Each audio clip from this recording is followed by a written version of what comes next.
O'zbekiston diplomatiyasida yana bir tarixiy voqelik. Mamlakatimiz jahon parlamentarizmining markaziga aylanmoqda. Joriy yilning 5-9 aprel kunlari Toshkent shahri Parlamentlararo ittifoqning 150-yubiley assambleyasiga mezbonlik qiladi. Bu 190 ta mamlakatni birlashtirgan nufuzli xalqaro tuzilma bo'lib, assambleya yig'ilishi ittifoqning yillik eng asosiy tadbiri.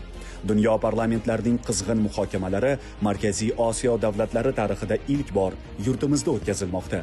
Sammit mavzusi ijtimoiy taraqqiyot va adolat uchun parlament harakati deb nomlanib, kun tartibidan insoniyat uchun, global taraqqiyot uchun muhim masalalar o'rin olgan. Aholini ijtimoiy himoya qilish va kambag'allikni qisqartirish, qonun ustuvorligini ta'minlash, inson huquqlarini himoya qilish, gender tenglikni ta'minlash, ilm-fan, texnologiyani rivojlantirish va yoshlarni qo'llab-quvvatlash. Bularning barchasi Parlamentlararo ittifoqning poytaxtimizda o'tkaziladigan 150-yubiley assambleyasida dunyo qonun ijodkorlarining diqqat markazida bo'ladi.